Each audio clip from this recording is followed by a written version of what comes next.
안녕하세요. 오늘은 순환신경망의 두 핵심 구조인 LSTM과 GRU를 완벽하게 이해해보는 시간을 갖겠습니다. 시계열 데이터 처리에 강력한 무기인 이 두 알고리즘을 기본 원리부터 실전 코드까지 초보자도 쉽게 따라올 수 있도록 상세하게 설명해드리겠습니다. 기존 RNN의 한계를 어떻게 극복했는지, 그리고 실무에서 어떻게 활용하는지 함께 알아보겠습니다. 오늘 다룰 내용은 총 10가지입니다. 첫째, LSTM의 기본 구조를 이해합니다. 둘째, 3가지 게이트 메커니즘을 배웁니다. 셋째, GRU의 구조와 LSTM과의 차이점을 비교합니다. 넷째, GRU의 게이트 메커니즘을 상세히 분석합니다. 다섯째, 양방향 LSTM 구조를 알아봅니다. 여섯째, 시계열 예측 실전을 다룹니다. 일곱째, 어텐션 메커니즘과의 결합을 배웁니다. 여덟째, 인코더 디코더 구조를 학습합니다. 아홉째, 과적합 방지 기법을 알아봅니다. 마지막으로 하이퍼 파라미터 튜닝과 최적화 방법을 다룹니다. 첫 번째 주제인 LSTM의 기본 구조에 대해 알아보겠습니다. LSTM은 롱 슈어트 텀 메모리의 약자로 긴 단기 기억이라는 의미를 가집니다. 일반적인 순환신경망은 시퀀스가 길어지면 이전의 정보를 점점 잊어버리는 기울기 소실 문제가 있었습니다. 이를 해결하기 위해 1997년에 제안된 것이 바로 LSTM입니다. 핵심은 셀 상태라는 정보 전달 고속도로입니다. 이 고속도로를 통해 중요한 정보가 변형 없이 긴 시퀀스 전체를 관통할 수 있습니다.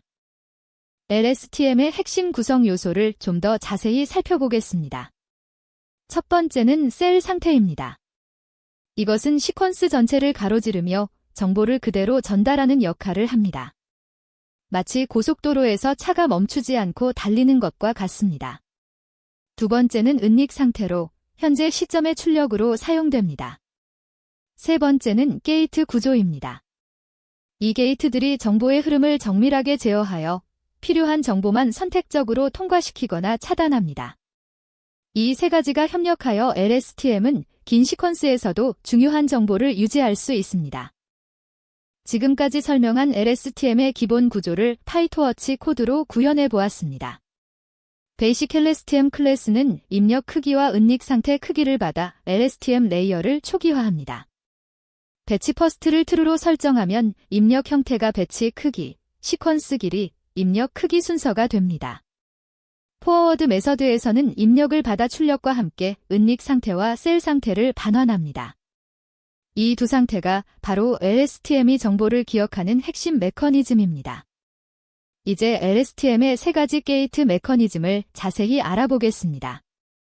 망각 게이트는 이름 그대로 이전의 셀 상태에서 불필요한 정보를 삭제하는 역할을 합니다. 입력 게이트는 새로운 정보 중에서 기억할 가치가 있는 것을 셀 상태에 추가합니다. 출력 게이트는 셀 상태를 바탕으로 현재 시점에서 외부로 출력할 정보를 결정합니다. 각 게이트는 시그모이드 활성화 함수를 사용하여 0에서 1 사이의 값을 출력합니다. 0에 가까우면 정보를 차단하고 1에 가까우면 그대로 통과시킵니다. 게이트가 어떻게 수학적으로 작동하는지 살펴보겠습니다. 망각 게이트는 이전 은닉 상태와 현재 입력을 결합하여 시그모이드 함수를 통과시킵니다. 결과가 0에 가까우면 해당 정보를 잊고 1에 가까우면 유지합니다. 입력 게이트는 시그모이드로 저장 여부를 결정하는 동시에 탄함수로 새로운 후보 값을 생성합니다.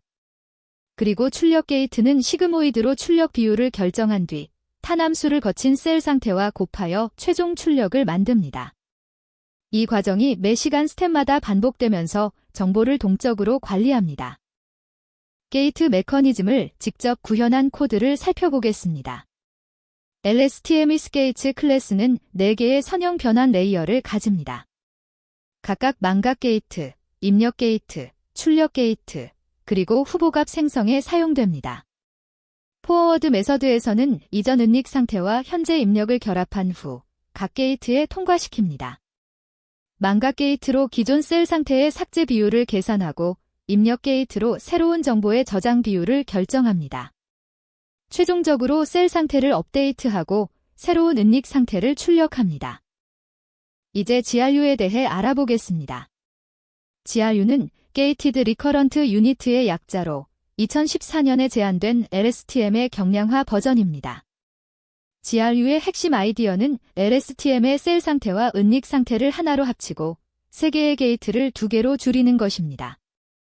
리셋 게이트와 업데이트 게이트만으로도 LSTM과 거의 비슷한 성능을 달성할 수 있습니다. 게이트가 줄어들면 파라미터 수가 약 25% 감소하므로 학습 속도가 빠르고 메모리 사용량도 적습니다. 데이터가 많지 않거나 연산 자원이 제한된 환경에서 특히 유용합니다. GRU의 2가지 게이트가 어떻게 작동하는지 상세히 분석해 보겠습니다. 리셋 게이트는 이전 은닉 상태 중에서 어느 부분을 무시할지 결정합니다.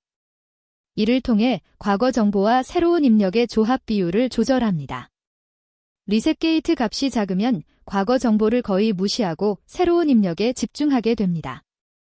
업데이트 게이트는 이전 은닉 상태를 얼마나 유지할지, 그리고 새로운 정보를 얼마나 반영할지 결정합니다.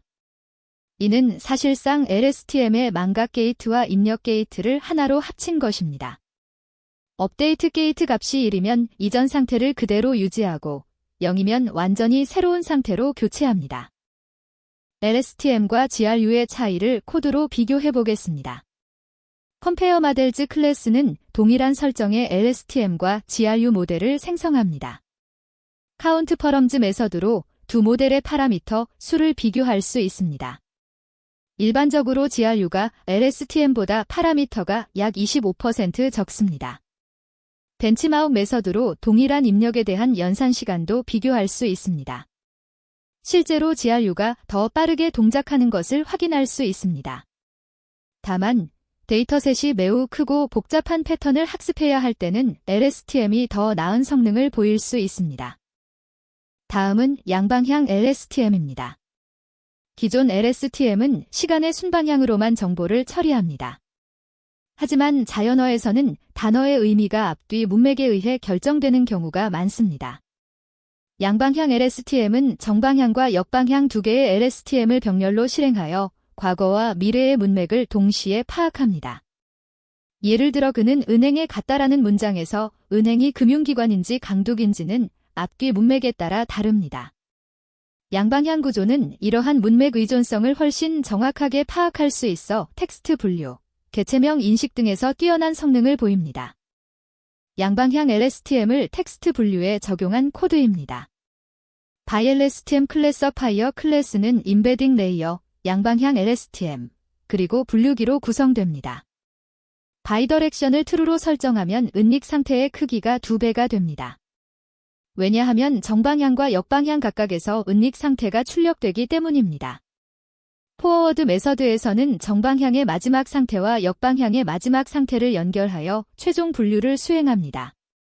드롭아웃도 적용하여 과적합을 방지합니다. 8번째 주제인 시계열 예측 실전에 대해 알아보겠습니다. LSTM과 GRU가 가장 활발하게 사용되는 분야가 바로 시계열 데이터 예측입니다. 주가 예측, 날씨 예보, 에너지 수요 예측 등 다양한 실무 문제에 적용됩니다. 가장 중요한 전처리 단계는 슬라이딩 윈도우 방식입니다. 과거 30일의 데이터를 입력으로 사용하여 다음 날의 값을 예측하는 식으로 데이터를 구성합니다. 시퀀스 길이의 선택이 매우 중요한데 너무 짧으면 패턴을 학습하지 못하고 너무 길면 노이즈가 섞여 성능이 떨어집니다. 또한 데이터 정규화를 통해 학습 안정성을 높여야 합니다. 시계열 예측을 위한 데이터 전처리 파이프라인 코드입니다. 타임 시리즈 데이터셋 클래스는 파이토워치의 데이터셋을 상속하여 슬라이딩 윈도우 방식으로 데이터를 구성합니다. 크리에이 시퀀시즈 함수는 과거 30개 타임 스텝을 입력으로 다음 값을 출력으로 만듭니다. 예시에서는 4인파 데이터를 생성하여 시퀀스 형태로 변환합니다. 실전에서는 주가, 온도, 판매량 등의 실제 데이터를 정규화한 후 이 방식으로 전처리합니다. 데이터 로더를 통해 배치 단위로 모델에 공급할 수 있습니다. 9번째 주제인 어텐션 메커니즘입니다. 어텐션은 LSTM의 한계를 극복하는 혁신적인 기술입니다. 기존 세기색 모델은 인코더가 전체 입력을 하나의 고정 크기 벡터로 압축합니다. 하지만 입력이 길어지면 이 벡터의 모든 정보를 담을 수 없습니다. 어텐션은 디코더가 출력을 생성할 때마다 인코더의 모든 은닉 상태를 직접 참조합니다. 그리고 현재 출력과 가장 관련성이 높은 은닉 상태에 더 큰 가중치를 부여합니다. 이를 통해 기계 번역에서 사과라는 단어가 어떤 문맥에서 사용되었는지 정확히 파악할 수 있습니다. 바다나우 어텐션을 구현한 코드를 살펴보겠습니다. 어텐션 클래스는 어텐션 가중치를 계산하고 컨텍스트 벡터를 생성합니다. 포워드 메서드에서는 디코더의 은닉 상태와 인코더의 모든 출력을 결합합니다. 그 후 탄함수를 거쳐 에너지 값을 계산하고 소프트맥스로 정규화하여 어텐션 가중치를 얻습니다. 마지막으로 이 가중치와 인코더 출력의 가중합으로 컨텍스트 벡터를 만듭니다. 이 컨텍스트 벡터가 디코더에 전달되어 더 정확한 출력을 생성할 수 있게 됩니다. 10번째 주제인 세기색 모델입니다. 세기색은 시퀀스 투 시퀀스의 줄임말로 입력 시퀀스를 출력 시퀀스로 변환하는 모델입니다. 인코더는 입력 시퀀스를 읽고 고정 크기의 컨텍스트 벡터로 압축합니다. 디코더는 이 컨텍스트 벡터를 초기 상태로 사용하여 출력 시퀀스를 한 단어씩 생성합니다. 이 구조의 장점은 입력과 출력의 길이가 달라도 처리할 수 있다는 것입니다. 예를 들어 한국어 문장을 영어로 번역할 때 두 언어의 문장 길이가 다르더라도 인코더가 전체 의미를 파악하고 디코더가 자연스러운 번역을 생성할 수 있습니다. 학습 시에는 교사 강제라는 기법을 사용합니다. 11번째 주제는 과적합 방지입니다. LSTM과 GRU에서도 과적합은 흔히 발생합니다. 특히 시퀀스 데이터는 훈련 데이터에 과적합되기 쉽습니다. 드롭아웃은 학습 중 무작위로 일부 뉴런을 비활성화하여 모델이 특정 패턴에만 의존하지 않도록 합니다. LSTM에서는 일반적인 드롭아웃 대신 순환 드롭아웃을 사용하는 것이 더 효과적입니다. 또한 가중치 감쇄로 가중치 값을 제한하고 조기 종료로 검증 성능이 나빠지기 전에 학습을 멈추는 것도 중요합니다. 데이터 증대를 통해 훈련 데이터를 늘리는 방법도 효과적입니다. 정규화가 적용된 LSTM 모델 코드입니다. 레귤러라이즈드 LSTM 클래스는 세 가지 정규화 기법을 적용합니다. 첫째, LSTM 레이어 사이에 드롭아웃을 적용합니다. 둘째, 최종 출력의 레이어 정규화를 적용하여 값의 분포를 안정화합니다. 셋째, 분류기 내에도 드롭아웃을 배치합니다. 세 개의 LSTM 레이어를 쌓아 모델의 표현력을 높이면서도 드롭아웃과 정규화로 과적합을 방지합니다. 이러한 정규화 기법을 적절히 조합하면 검증 데이터에서도 안정적인 성능을 얻을 수 있습니다. 마지막 주제인 하이퍼 파라미터 튜닝과 모델 최적화입니다. LSTM과 GRU의 성능은 하이퍼 파라미터 설정에 크게 좌우됩니다. 은닉 상태 크기는 모델의 표현력을 결정합니다. 64에서 512 사이에서 실험해보는 것이 좋습니다.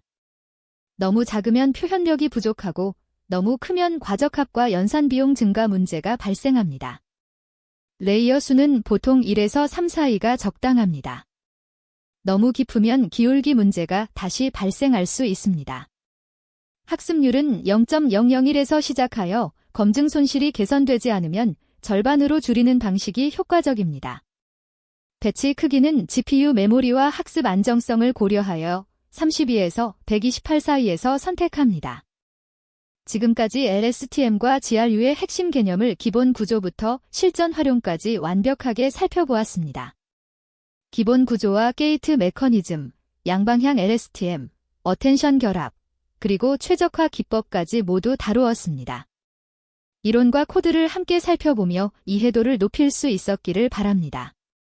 오늘 배운 내용을 바탕으로 시계열 예측이나 자연어 처리 프로젝트에 직접 적용해 보시길 추천합니다. 도움이 되셨다면 구독과 좋아요 부탁드립니다. 감사합니다.